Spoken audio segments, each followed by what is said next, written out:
A.B. Akoi Jam.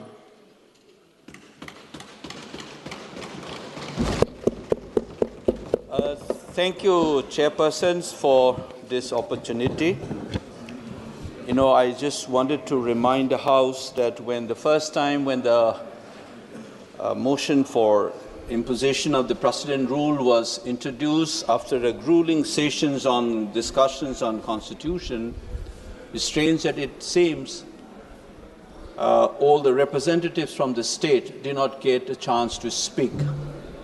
And I hope that the chair will give me some adequate time to express the sentiments of the people of the state as a representative from there. Chairperson, Mr. Speaker, Mr. Speaker, what I need to do is that just as we had a long discussion on Sindoor, I expect in the last 1 year that the House will discuss Manipur given the gravity of the situation there. Just as the terrorists came from Pakistan and created havoc and tried to divide this country on communal lines to provoke us, the Union Home Minister on this floor of the House, if my memory serves me well, on 9th August 2023, said that the crisis in Manipur was caused by the influx of illegal immigrants. Similarly, intelligence agencies have flagged off the involvement of armed groups from Myanmar in the crisis in the state. So it is like what we had experienced in Pahalgam in some sense. Ironically, Manipur was also called the little paradise, just as Kashmir is called a paradise. The only difference is the national attention is given to what happened in Kashmir, not with the state of Manipur. Our existence at the periphery and a marginal existence has been reaffirmed time and again, creating a sense of alienations and humiliation to the people of the state. To take an example of the recent times, Sri Ratan Thiam, the doyen of Indian theatre, when he expired, not a single word came from this House, nor the Prime Minister, who had expressed similar condolences when artists expired. This is a shameful reminder that how marginal Manipur is. However big you are and however role you have played in this country, the stature of Ratan Thiam, I don't need to repeat. Globally, he was mourned, and luckily some of the chief ministers from the eastern states did mourn his demise. Now let me put 2-3 issues here about the extension of the precedent rule. There are a couple of myths that we need to know, and through you I would like to inform the House as well as the country and the entire world that when the union government takes over a state under 356, it is on the assumption that the constitutional order is not working and the law and order has gone beyond what it should be normally. But the fact of the matter is the imposition of this precedent rule in Manipur is not occasioned by such a concern. It is to save embarrassment for the ruling party. If they had to do it, they would have done long time back. The Supreme Court had, in a couple of months after the initial period of the crisis, had said that law and order has been completely gone and the constitutional order is not in order. But that time they did not do it. That's the first myth that we need to understand. This is not to restore constitutional order, but to save the embarrassment that the ruling party was about to face in that month. Second, the union government has been in hand in glove with the then state government in creating the havoc in the state. Let me cite some of the examples. The CM said that whatever he did was on the advice and the consent of the Prime Minister Modi and the Home Minister Mr. Amit Shah. Similarly, the Home Minister said on this floor of the House that the CM is cooperating with us. Honorable member. So therefore, तथ्यों के बिना सदन में बात नहीं करनी. No. I'm just saying. Now, not to waste time. Let me continue, Mr. Speaker, sir. that ex-CM again said that the valley will be under him and the Home Minister will take care of the hill. Such a thing has never happened. The subversion of the federal polity and constitutional order was already there. And third, the example, the state government, the Union Home Minister has been dictating terms with the then state government in terms of appointing officials, as if the now, an erstwhile Article 257A, as if that is still operational. The Union government was dictating terms to the state government, changing officials, and so much so that some of the officers of the Central Security Forces bluntly on record says that we don't take orders from the state government, we take it from the Union government.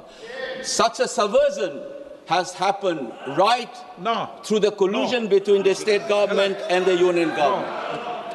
And therefore, what we need to know is that the nature of the precedent rule must be understood. Rule जो है ये 353 में sir वहाँ के जो governor हैं, governor अभी 356 में हेड कर रहे हैं और गवर्नर के रोल को यहाँ नहीं डिस्कस किया जा सकता सर। यही कॉन्स्टिट्यूशन कहता है, यही रूल कहता है। 353 कहता है वहाँ गवर्नर रूल है, गवर्नर वहाँ शासन कर रहे हैं, गवर्नर क्या कर रहे हैं वो नहीं डिस्कस हो सकता है यहाँ पर। Mr. Speaker, sir, I hope so. Let's first have a clarity that the precedent rule in Manipur was not imposed in order to recover a constitutional order, because in collusion with the then state government, the Union government itself has subverted the constitutional order, and they are creating that kind of a lawlessness for 2 years. Now, the other point why we should not be extending a precedent rule, given these reasons, we must also remember that 356 is supposed to be used in the rarest of the rare moment. If I can recollect this House, on 3rd of September 1949, Dr. Ambedkar introduced the Article 277A, which later on became 355, as a legal and moral premise for 356. We are supposed to use this very judiciously because the mandate of the people should govern the people rather than precedence rule. That was the clear position. So is the judgment on Supreme Court judgment on Bimol case, as well as Sarkaria Commission had reminded us that these particular provisions should not be used in a whimsical reasons. And therefore, instead of introducing this and extending this almost illegitimate, in some sense morally, this precedent rule in Manipur, we should have a fresh mandate in the state of Manipur. Despite having a brutal majority, you are not able to form the government. In collusion with that state government and the union government, you have created this tragedy of Manipur in the last 2 years. So I expect the House, instead of extension of this precedent rule, to have a JPC being constituted so that the people of Manipur do not feel neglected, and we take care of what had happened and fix accountability. I must remind again that the executive conduct must have some accountability in this House. And therefore, just as we discussed Sindur, just as we had long discussions on constitutions, I expect this House to have at least 5 to 6 hours discussion on what steps can be taken in this House so that all of us can have a healing process to begin from this House. And I would like to end my interventions by appealing to the rest of the country as well. We have suffered constantly this humiliation and constantly reminding that you don't matter. The crisis in Manipur is unprecedented. Our LOP has said it. You have never seen the challenge to the Indian state's legitimate use of physical force has been challenged. Nowhere has it happened. The partition of 1947 is a living reality in Manipur today. The freedom of movement. The Meiteis cannot travel on the national highways, just as the Kukis cannot. All the citizens should have access to these movement, freedom of movement. We are not able to have it.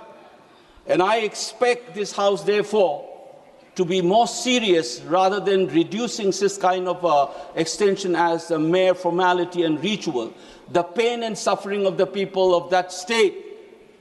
And so far as the 19th state of this union, this House must take it seriously, just as you have taken seriously on the question of Pahalgam and that of any other issues in this country. So I therefore object to this extension of precedent rule, and I demand that instead of this, please dissolve that assembly, let's have a fresh mandate, and the rule of the people, will of the state must have the say, rather than dictating terms, even if it's a small state. Thank you, Mr. Speaker, sir. Hon'ble.